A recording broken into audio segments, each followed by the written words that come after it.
The scent always hits first. Old motor oil, rust, and a faint trace of tobacco from a time when men didn't think twice about smoking while tinkering with engines. I'd been coming to this garage every Saturday since before my boy could walk. Back then, his small hands clutched my jeans, begging to help. Now they stayed in his pockets, clenched into fists. Sunlight poured in through the dusty windows, striping the concrete floor like an old prison cell.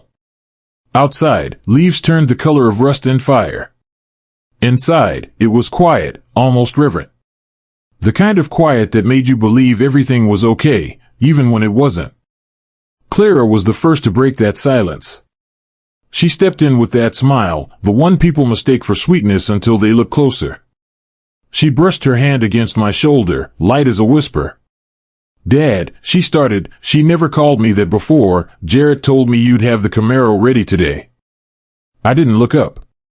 Just kept wiping my hands with a rag already stained with years. "The Camaro's not going anywhere." She tilted her head. "It's our anniversary next week." "He promised. Said you'd want us to have it. Said it was family." I looked at her. Not at her eyes, those never told the truth, but at her mouth. Entitlement always settled there first. "That car's not a gift. It's history." She laughed like I'd told a joke. "Come on, you can't even drive stick anymore. What's it doing here, collecting dust?" I could have listed every memory soaked into that leather. Every drive. Every lesson. But I knew it wouldn't matter. Not to her. Behind her, Jarrett stood quiet. Too quiet. His eyes didn't meet mine. "It's not about the car," I said. "It's about respect. And I'm not handing it over because you think you deserve it." She blinked, then turned halfway to him. "Well?" He didn't say anything. Just stared, like I'd broken some unwritten rule by saying no. But what she asked for next made me freeze. "I'll call a tow truck." I laughed, low and humorless. "Over my dead body." She didn't flinch. Jarrett stepped forward, slowly. His face was calm, but his jaw ticked, same way it did when he was 13 and about to lose a fight he started. He didn't speak. Just moved past her, straight to the workbench. Picked up the hammer like he'd done 1,000 times, back when we fixed up junkers together. For a moment, I thought he was reaching for a memory. But then he turned. I didn't brace. Didn't believe it, not even when the hammer came down fast. Pain didn't hit first. Sound did. A sharp, wet crack, like an axe splitting frozen wood. Then heat, then numbness, then white. My hand wasn't right. Angled wrong. Blood pooling on the concrete, dark and fast. Clara gasped. But she didn't move. Jarrett, his face stayed blank. Cold. Like he hadn't just shattered the hand that once taught him how to throw a baseball. He didn't apologize. He didn't even look at me. I wrapped it myself. Used an old towel from the shelf and duct tape from the drawer. The pain made me dizzy, but I moved slow, steady. I'd had worse. At least on the outside. He walked out before I was done. Clara trailed after him like they were leaving a restaurant, nothing said, nothing owed. I sat there. Once, Jarrett broke a trophy at school. Ran home in tears, hugged me so hard I could barely breathe. He said, "I didn't mean to, Dad. Please don't be mad." Now he broke something real and walked away like it meant nothing. Maybe it did. I stayed in that garage longer than I needed to. Let the silence settle again, heavier this time. They don't get the keys. That was clear. But it wasn't just about the car anymore. They don't get me. Not anymore. I locked the Camaro. But something else inside me I unlocked. The morning sun lit up the kitchen blinds, but it didn't warm the silence. I sat alone at the table, slowly wrapping my hand with fresh gauze. The swelling had gotten worse overnight, but not worse than the ache behind my ribs. No call. No message. Jared hadn't even checked if I was breathing. I poured myself a cup of coffee, careful not to bump the bruised knuckles. I didn't cry. I didn't curse. I just stared at the steam curling from the mug like it could tell me what the hell happened. I picked up the phone and called Madden. He answered on the second ring with that familiar grunt. "You sound like hell," he said. "Feel worse," I replied. "I'll drive you to urgent care." "No," I said, flat. "It's not about the pain. It's about the message." He didn't push.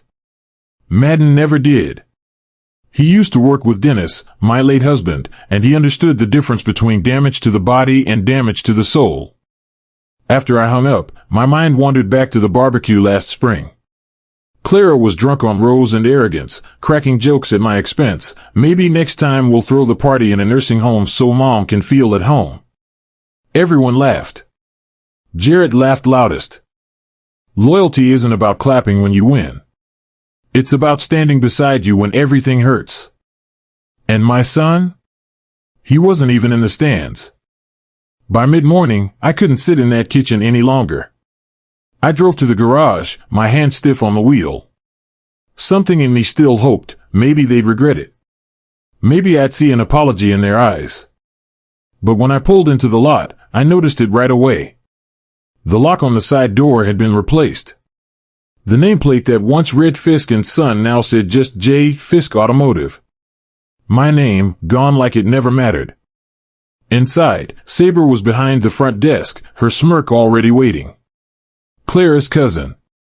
She looked me over like I was a stranger. "You're not authorized to be here." I blinked. "Excuse me?" "New security policy," she said. "Jarrett's orders." I stepped forward. "This garage was half mine before you even knew which end of a wrench to hold. Let me speak to my son." She didn't flinch. "Talk to his lawyer. Or better, read the documents. If you still have them." I stood there for a full minute, feeling like a ghost in my own life. The concrete floor. The oil-stained walls. The place Dennis and I built from nothing. It had turned cold. Unrecognizable. They hadn't just locked me out. They'd erased me. And worse, they'd planned it. I sat in my truck afterward, watching the lot I once called mine. It felt like mourning something that hadn't died, but had been buried all the same. Later that afternoon, I sat at Isla Mercer's office, a place that still smelled like cedar and trust. She was Madden's old friend, a sharp lawyer with eyes that didn't miss much. She flipped through the papers I brought, brows tightening. "This signature here, this doesn't match the notarized one. See the slant? It's been forged." My mouth went dry. Forged? If this holds up in court, it's not just betrayal. It's criminal. I looked down at my hand, the bruise is purple now. Do I ruin my own son to save myself? Isla leaned forward. "You didn't start this fight. You just finally showed up with bandages. They came for blood. We talked options. Legal routes. But the answer lay in one missing piece, the original deed. Isla said I'd needed to open the case. And I knew where it was. That evening, I heard a knock. I didn't have to look, I knew it was her. Clara stood on my porch holding a tray of muffins like that would somehow undo a broken hand and a stolen life. "I think we all said things we didn't mean," she started. "We just want to move forward." I stepped aside, letting her in, not because I forgave, but because I needed to look her in the eye. "You think stealing my garage is just a misunderstanding?" I said. She sighed. "It's business, Mom. Don't make it personal. When you take my name off the front door, it becomes personal." She blinked, then smiled, tight, calculated. "You always thought this place was about you. It's not. It's about legacy." "Then let's talk about legacy," I said. I walked to the closet, opened the safe, and pulled out the envelope marked Deed, Fisk's original. They thought I'd forgotten who I was. But this This was my memory on paper. I pulled open the closet door slowly, like it might spring a trap. Behind old coats and boxes, I found a manila envelope marked Deed, Fisk's original. My breath stalled. Inside was the real deed, my name and Dennis's name, notarized, and handwriting so deliberate it hummed guilt. I flattened it on the kitchen counter under morning light, hands trembling. The copy Jared used omitted me entirely. Fraud wasn't theory anymore, it was fact. They had taken everything they could touch. But not this. A sticky note slipped out from under the original deed. I unfolded it. Dennis's handwriting, if they ever turn on you, find Paul. Cold courage warmed me. A lead. A chance. I got in my car and drove to Sedona, the red rocks framing my determination. I refused any help, this was mine to uncover. Paul Evers' notary office sat behind peeling paint, dust motes drifting in windows. He greeted me with surprise, his face wrinkling in concern. He told me the deed was genuine, that Dennis warned him years ago, someone might try to rewrite history. He handed me a USB drive. Dennis left this too. Said it was insurance, Paul said quietly. I caught my breath and took it. Sometimes the dead speak more loudly than the living. Back in Flagstaff, I sat across the table from Eastlaw with the deed, the USB, and Paul's testimony spread between us. Eastlaw leaned back. This isn't just evidence, it's leverage. Her voice was calm, precise. We mapped strategy, file a quiet title, negotiate if possible, but prepare for combat. I whispered, I want my name back on the sign, and her gone from my life. Eastlaw's eyes glowed. Pick your battlefield carefully. Sometimes a courtroom is too small for the war you need to win. That night, I walked into the garage. Jarrett was alone, working under a bare bulb. I stepped into his shadow without warning. I handed him a printed frame from Dennis's video, a copy of the deed, and a letter from Eastlaw. He read. For a long moment, silence. Finally, you really went digging, huh? His words were flat. I met his gaze steady. No. I just stopped pretending this family tree wasn't rotting. I turned to leave. When my hand touched the door, I paused. You've got until Monday to choose, your mother or her. I left behind nothing but weight in the silence. And this time, I'll be the one holding the hammer. Morning light slanted through Eastlaw's office window as I spread the deed and the USB drive side by side on her desk. The video paused mid-frame, Dennis's face forever caught in warning. Eastlaw and I leaned together, tracing options. Quiet title. Lawsuit for forgery. Injunction to freeze assets. She tapped her pen. If we move too loud, she warned, Jarrett will spin this into a public spectacle before you even get your voice back. I nodded, letting that settle. Too loud often invites backlash. Too quiet grants time. I said out loud what I felt, sometimes the strongest move is the one they never saw coming.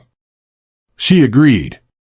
Instead of filing immediately, we'd gather every shard of proof we could, recordings, ledgers, backup copies. I left with a new purpose settled tight inside me, thinking of the one person left unspoken, Hart Burke. He held a ledger. A memory. The key to what they wanted buried. I drove out to Hart's residence, weaving through quiet streets. His house sat under crumbling eaves, a single porch light glowed. He answered slowly. His eyes took me in with fatigue and surprise. Inside, I found ledgers, old supplier contracts, and a binder stamped Fisk Row legacy. Hart coughed. He admitted the pressure. Barrett threatened me. Claimed I'd lose everything if I didn't go along. He handed me a recorder. This is Barrett's voice. Threatening me. My gut froze as we stepped outside. Across the street, engine idled. Barrett's black SUV sat in the dark, headlights off. I froze. He was watching us. Later at home, my phone lit with alerts. Fisk Air sues son over garage. The Post quoted Jarrett accusing me of acting without respect, painting me as unstable. Comments poured in, "Don't pick fights you can't win." She should have quietly retired. My stomach knotted. Isla called. "It's deliberate. They want to undermine your credibility before your case even starts." Anger surged, but I held it. I opened my social account and typed, "There is a difference between silence and surrender." That night, Isla worked her quiet magic, filing a quiet title claim using the original deed, and an injunction to halt any transfers or sales tied to the garage. My signature felt heavier than any tool I'd ever used. Isla cautioned me, "They'll strike back hard. Prepare for worse." I touched the old key in my pocket, the one Dennis gave me. It felt meaningful, tethered to what I fought for. In the early morning hours, a letter arrived, Jarrett's lawyer demanding full disclosure of all Omaha transactions within 48 hours, or else. They were baiting me. Dragging me. Pushing me. I didn't respond. Instead, I lay awake under the ceiling, mapping headlines, verdicts, betrayals. Dennis's old warning echoed in my mind, "In a war of hearts, keep your backbone hidden until you strike." At first light, I walked outside. The garage loomed across the street, freshly painted in the new signage. To one side, a white van rolled in, unmarked. No plates. Silent. Watching. I didn't need to ask whose it was. I sat in the dark, the laptop open, Dennis's image frozen mid-sentence. The room smelled of cold air and fear. My right hand throbbed, the broken bones beneath raw. I stared at that paused moment, his voice unsaid, his warning unfinished. I wondered, by exposing Jarrett, do I destroy what's left of us? I remembered when Jarrett was 8, chasing me through the yard, tripping over his feet, holding a bandage for me. "I'll always protect you," he whispered. That hand, once gentle, had cracked my bones. Forgiveness is a beautiful word. But sometimes it changes you. I closed the laptop, not to stop thinking, but to decide, this ends now. It isn't about what he did to me. It's about what he'll do next if I don't stop him. Morning's gray light brought a call. Sabrina's voice shook.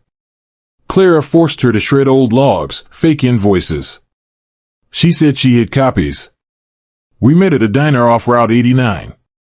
The waitress cleared our table before she handed me a thumb drive. "Don't let them bury this," she murmured. I slid it into my pocket. In the back seat of my car, I plugged in the clip, Clara's hand signing my name in her handwriting. Jarrett watched. My blood froze. The betrayal was living proof. I folded my jacket. "They don't get to hide now," I whispered. Later, I walked into the back office alone. No guards. No Clara. Just Jarrett, watching me walk in with the evidence. I laid out the deed, Hart's words, Sabrina's clip. He didn't flinch. Silence hung heavy. Then he said, "I didn't know she'd go that far." I didn't soften. "Maybe you should have known her better." I gave him 96 hours to end Clara's role or I go public. His eyes flickered. "You'd ruin your own son's name over this?" He sneered. I replied cold, you already did it to mine. I'm just restoring the truth." He turned away. Before I left, "She won't go down without a fight." That night, Madden showed up on my porch, worry in his eyes. He'd heard Clara filed paperwork at City Hall under a false LLC, trying to reorganize the garage name without me. If approved, my claim could be legally erased even if I win in court. "She isn't just stealing it," Madden said. "She's erasing your story." I whispered the wrench spat from Dennis's workshop, "Then I'll burn the story before she prints the next chapter." I dialed Isla. In the mirror later, I practiced my statement. I held Dennis's old wrench, feeling the weight. No more whispers. If they want war, I'll speak truth. I tucked it into my bag beside the deed and clips. When I set my mind, the hardness in me felt sharper than bone. Clocks ticked toward midnight. Tomorrow, I'd shift from defense to strike. By this time tomorrow, everyone will know whose name built that garage. I woke to a dull ache where the hammer struck. My hand was wrapped, throbbing, but my mind burned clearer than ever. Madden arrived with 2 coffees, one for me and one for the day ahead. He looked at the bruises. "You need to see someone," he said gently. I shook my head. "This is more than a broken bone. It's a message." He didn't argue. We sat together at my kitchen table, reviewing the deed, Hart's recorded confession, Sabrina's clip. Madden stared at each piece, his jaw tight. "They'll test your limits now," he warned. I nodded, swallowing hard. Then my phone buzzed. The subject line read, "Garage ownership dispute escalates." By noon, Jarrett stood in front of cameras at the driveway, Clara beside him and a lawyer looming behind. He called me senile, paranoid, claimed these documents were forgeries. Flash bulbs cracked in the air. I stayed back, arms folded, refusing to be provoked. Among the crowd, I spotted Hart's familiar frame, trembling. Sabrina hovered near the edge. Jarrett's voice echoed, "I'll defend this name, but not while she drags us through the dirt." My gut twisted. My phone vibrated. Islaw's voice, sharp, "They've issued a restraining order. You cannot set foot in the garage now." I drove to the gates. The locks were fresh, security guards blocking the driveway. Clara watched from an office window, lips curled in a smirk. I pounded on the glass, shouted for my keys. No answer. Through the tinted glass, I heard Jarrett's voice, "Tell her it's done."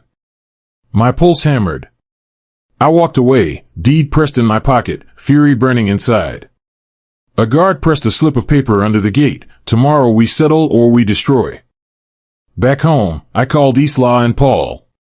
We huddled in whispers, planning how to expose Jarrett's liabilities before our legal moves could be overturned. I tasked Sabrina with securing financial records, hidden for now. I emailed an old local reporter contacts Dennis once trusted. And I practiced what I would say when the glare turned on me. "They stole my home, my name, but they won't silence my voice." Late that night, I found an envelope slipped under my door. Inside one sheet, "You forgot one thing, your father's safety deposit box contents." My breath caught. Dennis always kept secrets locked away. I tucked the note close, resolve steady. At dawn I retrieved the leather key charm Dennis once gave me, a backup safe key I'd nearly forgotten. I drove to Flagstaff National Bank and quietly accessed my father's safety deposit box. Inside were the originals, a backup deed, trust documents, cold ledgers, and Dennis's journal, pages that spoke of love, caution, betrayal. Jarrett never expected me to still have that key. I snapped photos, copied files to USB, and locked the box. As I walked out, a guard's radio crackled, "Subject leaving vault with keycard and USB. Confirm identity." My chest thundered with purpose. I arrived before sunrise, the air cool and silent. The lot was locked, no lights on, but there it was, a new banner stretched across the wall, Crow Automotive Heritage, in bold letters. Fisk Vintage Wheels was gone, scrubbed clean like a stain. My chest tightened, rage and grief tangled. I pressed my fingers to the glass door. Trembling, angry, resolute. I whispered, "You changed the sign. You didn't change my rights." Through the pain, I saw Jarrett and Clara step into the garage entry. They weren't alone, a media crew followed behind them, cameras rolling. The stakes had risen overnight. I stood there, knowing the moment would decide the next move. Jarrett planted himself before the cameras. He said, "My mother's claims are desperate. We're evolving." His tone was calm, rehearsed. Reporters surged forward. I stayed behind, silent. Then I stepped into the frame and declared, "You can change a sign, but you can't rewrite the will." Clara's lips twisted. Jarrett shrugged, trying to drown me out. But I held my ground, mic in hand now, letting Dennis's recordings and the deed do the talking. Islaw's voice whispered in my ear, "Let them make a scene. The record's already yours." I told the crowd about the deed that bore my name, about Dennis's warnings on the USB. Jarrett's face drained of color. Clara's facade cracked. Phones lifted, crowd murmured forgery, fraud, betrayal. I didn't yell, I let their own lies echo back. When I stepped back, I saw Jared raising his own phone, streaming my speech live on his channel. A cold shock washed through me. He was turning my revelation into his theater. Reporters swarmed Jared like sharks. Some turned to me, cheers in their eyes. Others questioned motives, half-whispered doubts. Clara lunged forward, Jared pulled her back. Guards escorted me out. Islaw's voice followed, demand her account of every transaction. As I walked toward my car, I caught Hart Burke's eyes through a crowd edge. His expression trembled, relief, fear, something like hope. Sabrina stood beside him, slack-jawed. I slipped into my car. The engine hummed. I glanced in the rearview mirror, an SUV in tinted black tailing me. My heart pounded. Later at home, silence settled over the living room. Madden, Isla, and I watched the news. Fisk family feud explodes in public. I understood the battlefield had shifted. Jared wouldn't fight quietly now. Isla warned, they'll question your character, twist your past. But I felt a steel edge in me move. I clasped the old key charm over my heart. I whispered, let them try to hide everything. They lit the match. Then my phone buzzed. Court summons served. You must appear tomorrow at 9 a.m. I arrived at the Coconino County Courthouse just as the front lights flicked on. Security guards stood between metal detectors and steps that led into a hushed foyer. Reporters clustered beyond ropes, cameras pointed inward. I carried only a slim folder and the leather key charm, silent tokens of what I defended. Isla stood at my side, offering one last tip, stick to facts. Don't react to noise. I nodded, bracing myself. Years ago Dennis told me, facts are your fortress when lies bombard you. I held that in my chest as doors opened. I felt every stare, every flash. I would not flinch. Then the bailiff's voice broke the quiet. Case 427A, Fisk vs. Crow, parties rise. Jared's attorney stood first.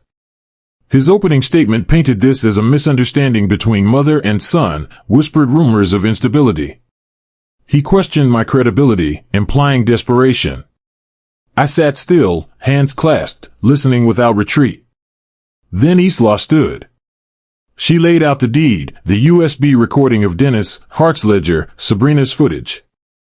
She argued forgery, emotional harm, theft of legacy. I watched Jared's face shrink under pressure, confidence draining. When the judge called, Miss Crow, you may cross-examine, I felt the room tilt. I walked to the stand, heart slow but senses wide awake. The defense lawyer opened, you say your son forced you out. Did you ever try to negotiate? I answered calmly, I asked. They erased me anyway. He twisted the confession video, did your husband say this in anger? I countered, if his love came out angry, it still proves what he knew. Then I produced Hart's recorded threats, Barrett ordering him to sign or lose everything. The courtroom gasped. Defense counsel gasped, dropping a binder. Inside was a missing page from Sabrina's clip. Jared rose to testify. He accused me of defamation, fraud, even mental instability. He brandished a handwritten confession from Dennis to Clara, found in his pocket, suggesting I planned to sell the garage years ago. The courtroom murmured. Shock froze me for a second. Isla objected. Jared claimed it was a draft, non-binding. I felt naked. Fear stabbed me. The judge called recess. Jared's eyes caught mine, dangerous and cold. You asked for this, he said. In the hallway, Isla and Madden flanked me. I clutched the key charm. It felt small but powerful.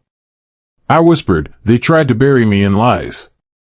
I dug the map myself. I steadied my voice.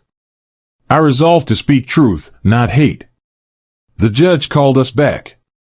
Under harsh lights, I walked forward, steadier than before. I opened my closing, Your Honor, truth is more than words.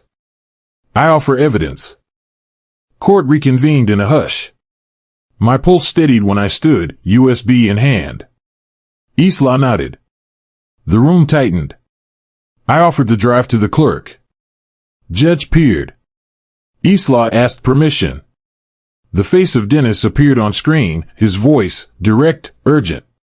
He confessed he had assets to shield me from manipulation by Jarrett and Clara. He spoke of contracts, trusts, money diverted, not to enrich himself, but to protect me from those he feared would betray. Gasps echoed through the chamber. Jarrett lowered his head, Clara trembled. I didn't glance at them. I faced the judge, calm, free at last from fear. Then the judge declared, "Court will recess for decision." When court resumed, everyone stood. My hand gripped Isla's. The ruling, garage, assets, all rights revert to me. Jarrett and Clara faced charges for tampering with documents. The courtroom erupted, flashes, murmurs, reporters rushing forth. I remained seated, absorbing the moment without fanfare. This isn't winning. It's surviving. Jarrett's eyes locked on mine, tears forming. For a moment, I saw the boy he once was, not the man he became. As I stepped toward the exit, Jarrett called out, "Mom, wait, please." Outside, he fell in beside me. Face pale, voice cracked, I never meant it to go this far. I held his gaze. You meant every strike, every lie. You just didn't expect me to stand back up. He broke. I wanted your approval. To be more than the forgotten son. I shook my head. You chose power over peace. Power doesn't remember who it hurt. I turned away, leaving him weeping beside the car. Back home, dust painting the walls, I walked into the workshop. The new sign, Fisk Vintage Wheels, was being repainted. The hammer lay on the counter. I picked it up, paused, then returned it to its hook. I whispered, "No more pain between metal and blood." In Dennis's old office, I unlocked the door, opened his journal. His hand wavered in ink, guilt in every line. In his closing sentence, "If she forgives, she'll rebuild." Outside, headlights cast shadows, Clara's car waiting in the dark. She emerged, trembling, tears staining her cheeks. "He's leaving town," she said. "You won't see him again." I nodded, voice steady. "Tell him I'll keep the garage open if he ever wants to remember who we were." A camera clicked from a nearby reporter. They expected a meltdown, an outburst. Instead, I offered a small, quiet smile. Later that night, I sat under the neon glow of the restored garage sign. The night was still. I held my father's old lighter, a relic, a comfort. I whispered, "Sometimes justice isn't fire. It's rebuilding in silence." One by one, lights inside flickered on. In the glass I saw a reflection, not broken, not bitter, just alive. Tomorrow, the doors open again. And this time, the keys are mine.